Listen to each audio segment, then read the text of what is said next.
What's going on YouTube? I got a quick video for you today. Put a build guide out the other day for Flurry.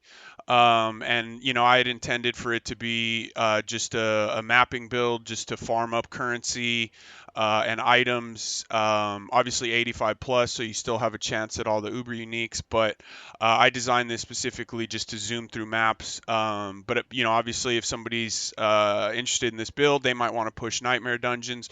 So I want to show the build as is. We're going to run a 51.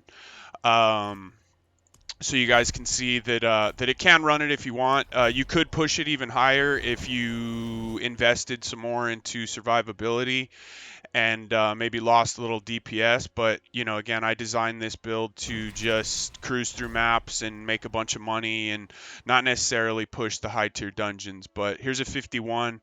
So we'll run through this real quick just in case you're contemplating doing this build and you're wondering if it can get into the higher tiers.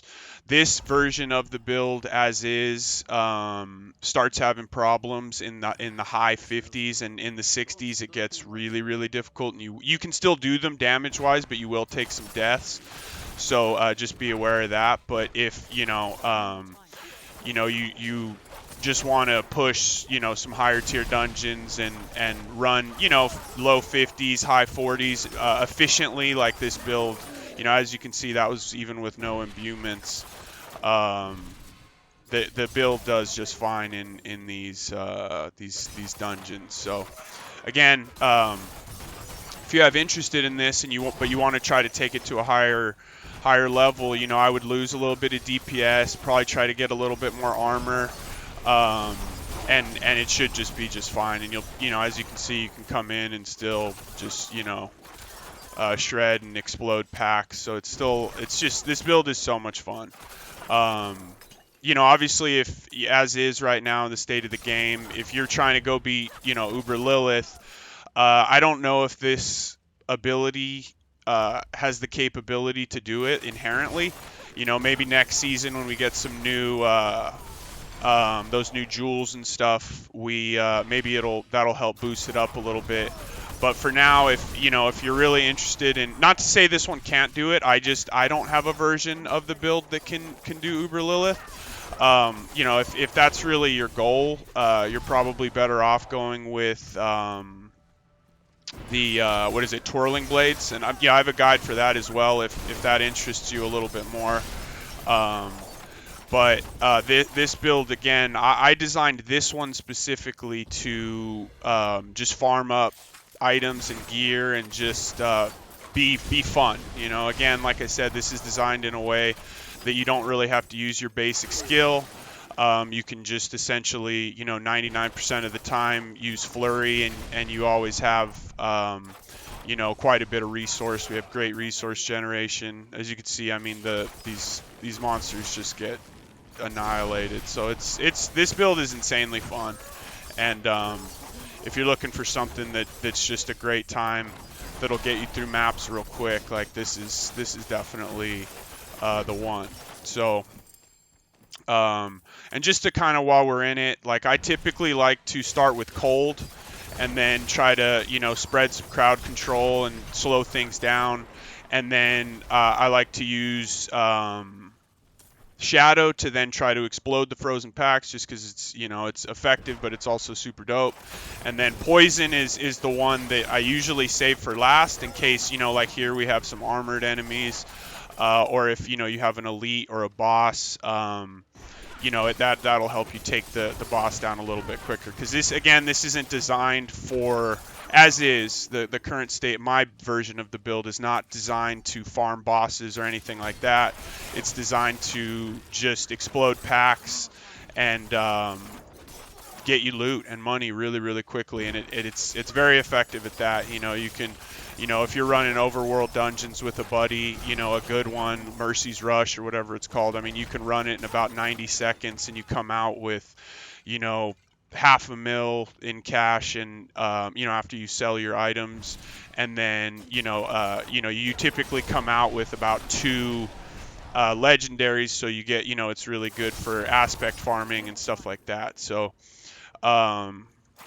but again, as you can see, I mean, this is a 51, so it's not the highest nightmare dungeon, But I mean, that's, for a build that was designed to get loot and money, that's pretty solid. So, the damage is not an issue. And as you can see, the damage is not an issue in the higher tier Nightmare dungeons at all. The issue is survivability. Things just kind of hit you a little bit too hard. And so you'll take some deaths, but you'll still be able to complete them if that's your goal. So this build is fun, man. See, and with all the crowd control, things don't have a ton of opportunities to hit you. So survivability is still pretty good. It's just, like I said, it's very glass cannon-y. Does a ton of damage, but when you fight something that also does a ton of damage, it struggles a little bit. So see, here's a slightly stronger pack. So poison is going to be the one that kind of helps us finish that up. It's just inherently poison is just the best imbuement as far as damage is concerned. And with that being said, the ticks themselves, I believe, and correct me if I'm wrong, but count as hits essentially for some of your aspects, like the gaining armor on 0.5% armor on hit. Up to 50%, that all ticks on more heavily with poison. So it is good defensively. It's just so much more powerful than all of the other imbuements. So I'm hoping that in next season they release some of those jewels that will juice up these other imbuements and get them closer to poison. So we'll see though.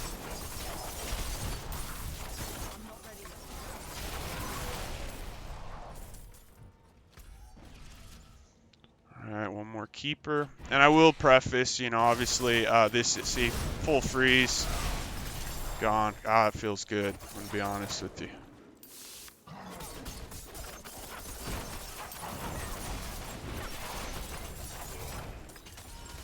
So now we'll head to the boss, and again, I'll preface with, it does take, you do got to chop away at the boss a little bit more with this build.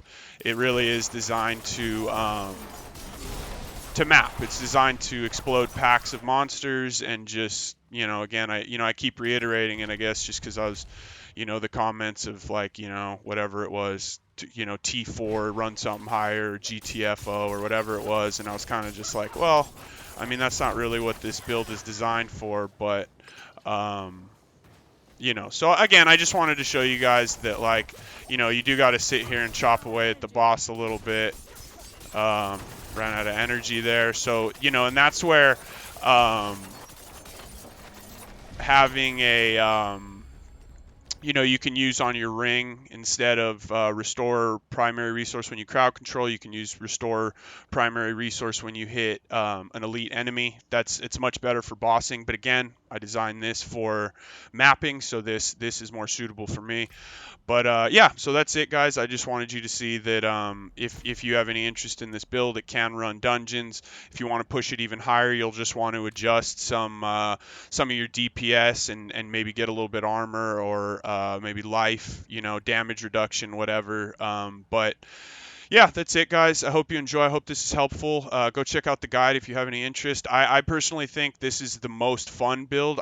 I've made a build for all of the core skills for Rogue, and in my opinion, this one is the most fun. It is not the most powerful. Obviously, the most powerful is Twisting Blades. It's just kind of a broken ability. It'll probably always be the best unless they start releasing some aspects that bring the other skills up to that one. But as far as fun level and just having a good time, this build is it. So I hope you guys enjoyed this. Leave a like, subscribe, go check out the guides. There's other guides for all the other rapid fire, all that. So yeah, enjoy, guys. Take it easy.